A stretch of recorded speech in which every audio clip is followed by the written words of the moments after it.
All right, I'm here with Jim Dryburgh, owner of the Balanced Work-Life Company, and I know this is the first time a lot of you are probably seeing him, so I just wanted to give him a minute just to introduce himself before we get into some of your questions.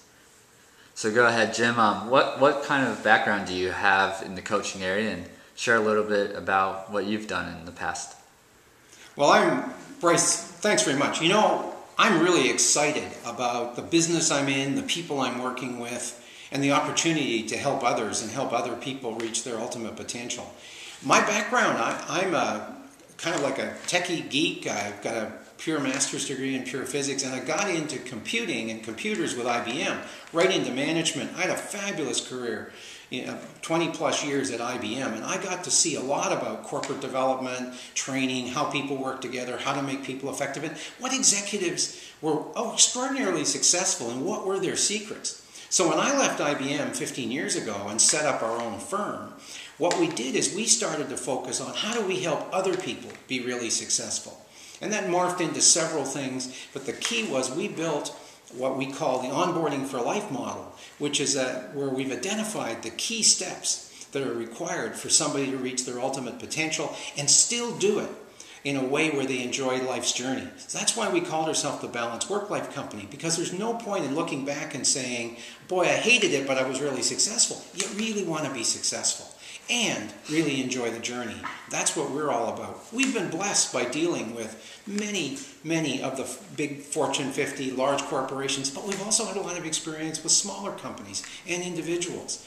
And really what turns our crank, our passion, is when we can do something for an individual where we can look back and say we really made a difference in their life. And right now, we're really excited about the tools, the products, and the way things are unfolding for us and our clients. Thank you. We've had a couple different questions that we see pretty often, and I just wanted to kind of get your thoughts on them straight from your experiences as well. For example, a lot of people notice that having work-life balance is very tricky. It's hard to do. And oftentimes we think we have it, but only find out a little bit later that when things start to go bad at home that we don't really actually have that balanced work-life.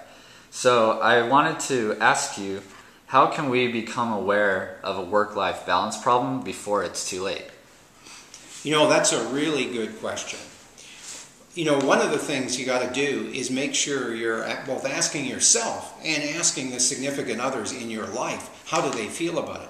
Because one of the things we notice, for example, when an executive or a manager changes jobs, gets into a brand new job, and often what they do is they say, well, I'm going to just work double hard until I get this job under control. And we've discovered that mean time to the family putting up with it is about 6 to 9 months. And of course because patterns set in, you don't even realize it's happening. I mean, there's no point in going home one day and finding out the locks have been changed and you're sitting on the steps and you don't understand I was doing it all for you. You got to plan this thing out.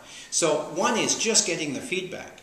Then what we do have on our website is a number of checklists. There's a very simple self-assessment, called, are you living an unbalanced life? The good part about it gives you a score, but more importantly, it also identifies the critical questions that maybe you should really reflect on and ask. But every person is individual.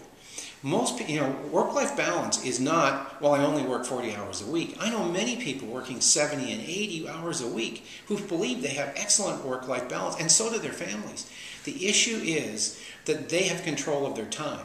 A lot of our tools and technique is allowing you to control your time, because that's what makes the big difference. If you're making the choices, and you may choose to put it in, at this instant in time, investment in career, you're being successful, you're making money, you're preparing for the future.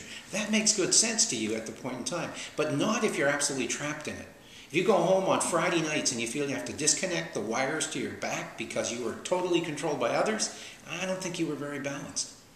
That's why we have a program called Success at 30, which is a time management program, which is about for corporate hired guns. How do you get the operational side of your job done in 30 hours a week so you can invest the next 30? And by the way, very few people work less than 40 to 60 hours a week. It just isn't done and being really successful. But you can enjoy that journey, and you can say you've got life balance.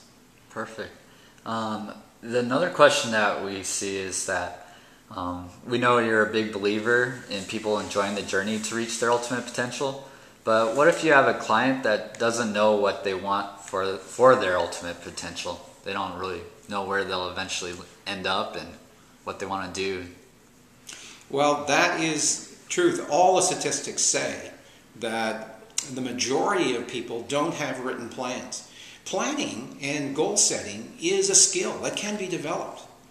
And we've got a lot of tools to help people do that, and there's many other tools you can get. We believe it's really important to have some reflection time at least once a year as a family or with your significant other, and on maybe about a 90-day period, be checking back all the time on what your goals are and and this is personal stuff. It's a combination of always personal goals and work goals, and you have to work on it. But now you need a bunch of tools to help though. And so that's why we invented the Exceptional Talent Tool. Because one of the things is if you are doing something, if you're what's called in the flow, you love what you're doing. You're in something that is your personal exceptional talent. But many people don't even understand what that is. So we've got a battery of assessments, and one that's on our website called the Exceptional Talent Tool. And that allows someone to find out, well, what am I really good at? And if you can organize your life so that's what you're doing, you significantly improve the chances of loving what you do, but also being highly productive and successful doing it. But none of this gets away from the fact that you've got to come up with a personal planning process that works for you, where you identify what your short and long-term goals are. Because we always find that people that just work hard at business goals, because great businesses gives you goals, tell you go make that quota. On a personal side, people always hit a wall at some point in time without strong personal goals that they are achieving. They hit a wall that says, is this all there is? Is this all there is? Because it's just not enough. You do not want to look back at a career at work and say, 20 years ago I should have sold one more thing in that quarter. It just isn't the way you're going to be looking back at this. Yeah, definitely.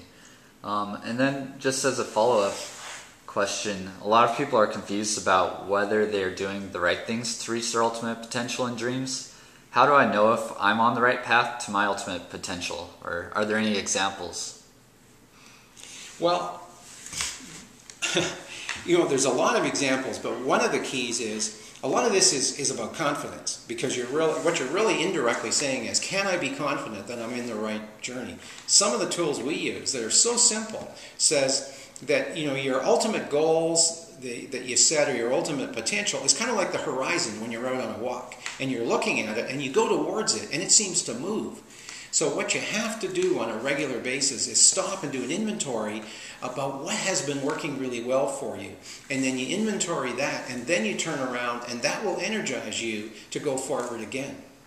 The other key factor is that there are a lot of key principles that you have to keep in balance. In one of our publications on goal setting, we've identified 12 dimensions of balance that over the longer haul, you can be unbalanced in any given 90-day period, but over a 3-year period, you need to focus on all of these. So that's why we like to see people have 90-day plans, 3-year plans, and lifetime plans. And we really encourage that in our coaching and our development, and if you read any of the stuff on our website, you'll start to see that come through. But the key for someone to reach their ultimate potential is to have a plan, to continue to work on their own confidence, to checkpoint how they're doing, and to keep reviewing it with others, not isolated to themselves. Perfect. Well, thanks very much, Jim. Look forward to doing more of these with you.